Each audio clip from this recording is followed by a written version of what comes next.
ভূখণ্ড দরকার। জনগণ কোথায় বসবাস করবে? ভূখণ্ডে বসবাস করবে। তাই তারা রাষ্ট্রের দ্বিতীয় বৈশিষ্ট্যে ভূখণ্ডের কথা বলেছেন, টেরিটরি কথা বলেছেন। তাহলে আমরা দেখছি এই জনপদ শব্দটির মধ্যে পাশ্চাত্যের রাষ্ট্রবিজ্ঞানীরা যেমন জনসমষ্টি রাষ্ট্রের প্রথম বৈশিষ্ট্য, দ্বিতীয় বৈশিষ্ট্যটি হলো ভূখণ্ড, তেমনি এই জনপদ শব্দটির মধ্য দিয়ে কৌটিল্য আধুনিক রাষ্ট্রের পাশ্চাত্যের দার্শনিকদের যে দুটো উপাদান কৌটিল্য একটি শব্দের মধ্য দিয়ে তা উল্লেখ করেছেন এবং ব্যাখ্যা করেছেন, সেটা হলো জনপদ। আর আমরা এটাকে যদি ভাঙি তাহলে এটা পাবো জন মানে জনগণ, পিপল, পপুলেশন।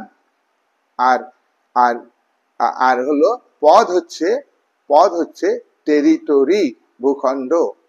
আধুনিক যুগের রাষ্ট্র হচ্ছে ভূখণ্ড কেন্দ্রিক রাষ্ট্র। বিশ্বায়নের প্রেক্ষাপটে ভূখণ্ড পেরিফেরি পার হয়ে একাকার হয়ে যাচ্ছে বিভিন্ন রাষ্ট্রের মধ্যে। এবং একদম মডার্ন সেন্স হচ্ছে নেশন স্টেট। আধুনিক রাষ্ট্র হচ্ছে জাতি রাষ্ট্র। তো জাতি রাষ্ট্রের ভূখণ্ডে যতই সংকট হোক বিশ্বায়নের পরিপ্রেক্ষিতে, কিন্তু তা তবুও প্রত্যেকটা রাষ্ট্রের নির্দিষ্ট এলাকা আছে, ভূখণ্ড আছে।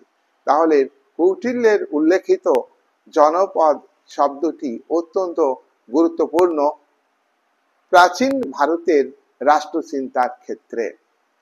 কৌটিল্য বলেছেন যে টেরিটরি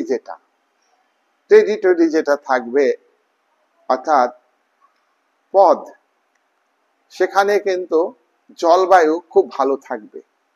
জলবায়ু ভালো হলে রাষ্ট্র ভালো হবে, উন্নত হবে।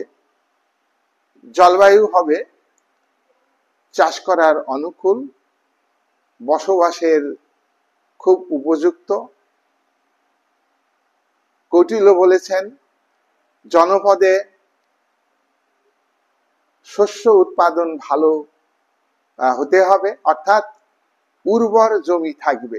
জনপদে উর্বর জমি থাকবে।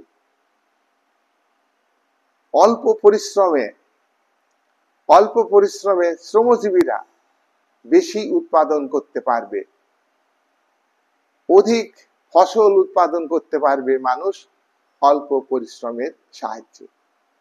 আর জমি, জনপদে পদের যে জমি, টেরিটরি, সেটা উন্নত মানের হবে, উর্বর হবে।